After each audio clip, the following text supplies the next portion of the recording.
नमस्कार दोस्तों, hello everyone, कैसे हैं आप सब। इस वीडियो में हम लोग इस बारे में बिल्कुल भी बात नहीं करेंगे कि यूपी पीसीए 2024 एग्जाम के लिए कौन कौन से टॉपिक्स इंपॉर्टेंट हैं, बल्कि हम लोग इस बारे में बात करेंगे कि अगर पीसीएस प्रीलिम्स का एग्जाम आपको निकालना है तो एक एस्पिरेंट में कौन कौन सी क्वालिटीज होनी चाहिए और कौन कौन से हैबिट्स होने चाहिए, ताकि आराम से आपका प्रीलिम्स का कट ऑफ जो है निकल जाए।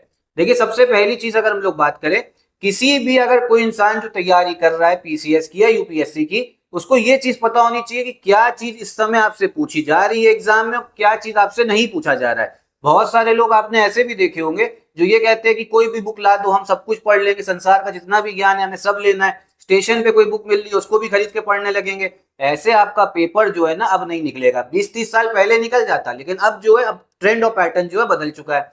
बहुत सारे लोग को ये तक भी पता है कि अफ्रीका कॉन्टिनेंट के कौन से देश के कौन से शहर के कौन से मोहल्ले में कौन सा नाला जाके कौन सी नदी में जाके मिल रहा है। पढ़ते रहो, ये क्वेश्चन आपसे पूछ ही नहीं रहा योग आपसे, पूरा आप लोग टाइम लगा दोगे इस चीज में।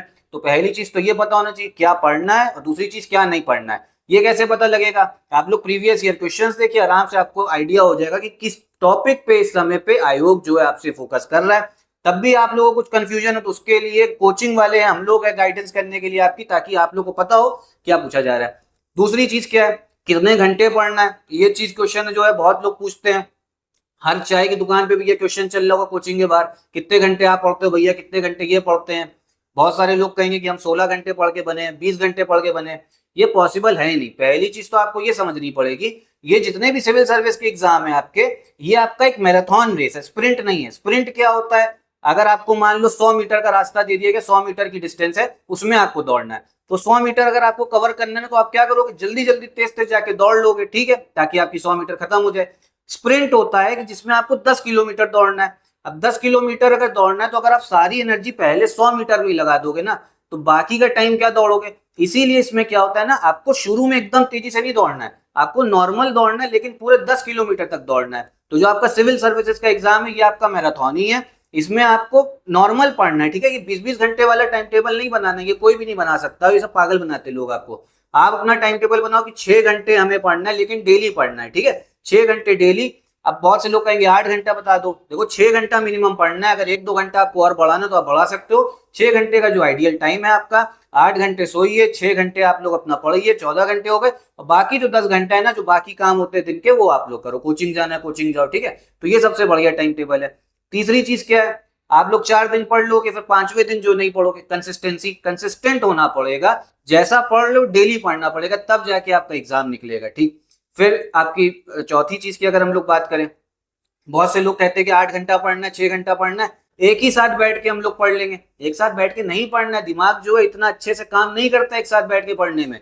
आप लोग पहले 1 घंटा पढ़ो, ठीक, बढ़िया से आपके दिमाग में कोई चीज ग्रास्प हो गई, कंसेप्ट समझ में आ गया, फैक्ट याद हो गया। फिर क्या करो, फिर आधे घंटे का ब्रेक ले लो, ठीक, आधे घंटे का ब्रेक ले लो। फिर 1 घंटा पढ़ो, फिर आधे घंटे का ब्रेक ले लो, फिर 1 घंटा पढ़ो, फिर 1-1.5 घंटे का ब्रेक ले लो। जो आपका 10 घंटे टाइम बच रहा है ना, उसमें क्या करना है, ये ब्रेक ही लेना है आपको, ठीक है, ताकि आपका जो दिमाग है जो थक गया उसको रेस्ट मिले। और जो आपका आधा घंटे का बीच का जो ब्रेक मैं बता रहा हूँ, उसमें क्या करना है, जिससे आप रिफ्रेश हो सको। अगर गाने सुन के रिफ्रेश होते तो गाने सुन के रिफ्रेश हो, टहल के रिफ्रेश हो सकते हो टहल के रिफ्रेश हो, पतंग उड़ानी आती पतंग उड़ा लो, गेम खेलना आता है गेम खेल लो, लेकिन सिर्फ आधे घंटे ही करना है, जिससे आपका दिमाग को रिलैक्स हो। ये नहीं कि ऐसा काम करने लगे जिससे और आप ये समझो और दिमाग यूज हो रहा है, पबजी खेलने लगोगे तो उसमें तो और दिमाग आपका यूटिलाइज होगा। तो नॉर्मल काम करने जिससे आपका आराम से जो दिमाग है वो थक गया। जैसे बॉडी आपकी थक जाती है, आपको रेस्ट करना होता है, ऐसे दिमाग भी थकेगा। तो आप लोग कैसे पढ़ना है, 1 घंटा पढ़ा, फिर आधा घंटा ब्रेक लिया। अब यहाँ बहुत सारे लोग पूछेंगे कि हम तो भैया जॉब करते हैं, हम कैसे ब्रेक ले ले। तो आपके लिए तो देखिए थोड़ा बहुत मुश्किल है, आप लोग 1.5 घंटा पढ़ लो, फिर 15 मिनट का गैप लो। क्योंकि जब जॉब कर रहे हो, अगर जॉब नहीं छोड़ सकते हो तो फिर आपको तब भी पढ़ना पड़ेगा। और फिर आप लोग के लिए क्या ऑप्शन रहता है, अगर दिन नॉर्मल मंडे टू फ्राइडे की बात करें तो उसमें आप लोग 4-4 घंटा पढ़ लो, 3-3 घंटा पढ़ लो, जितना आपको टाइम दे सको। लेकिन जो सैटरडे संडे वीकेंड है, मान लो सैटरडे भी नहीं मिल रहा, सिर्फ संडे मिल रहा है वीकेंड, तो उसमें पार्टी करने मत जाओ दोस्तों के साथ। उसमें क्या करना, उसमें आपको तैयारी करनी है आपकी बढ़िया तरीके से। उस दिन फिर 8 या 10 घंटा 12 घंटे तब पढ़ना है, ठीक है। एक दिन पढ़ सकते हो, सारे दिन नहीं पढ़ सकते हो। तो आपकी ये बात हो गई। फिर एक चीज और है, जैसा मैंने आपको बताया एक आपका मैराथन है। इसमें ऐसा नहीं है कि 100 मीटर दौड़ना, आपको 10 किलोमीटर दौड़ना, पूरे साल भर की तैयारी है। तो इसमें भी बहुत सारे ऐसे फेज आएंगे जिसमें आप डिप्रेस्ड फील करोगे, आपको लगेगा मेरा मोटिवेशन जा रहा है, कभी आपका दिल टूटेगा, कभी आपको कोई पसंद आ जाएगा, फिर सोचोगे कि वो मिल नहीं रहा, तो फिर आप लोग परेशान होगे, दिमाग काम नहीं करेगा। तो ऐसे में क्या करना है ना, ये नॉर्मल है, सभी के साथ होता है।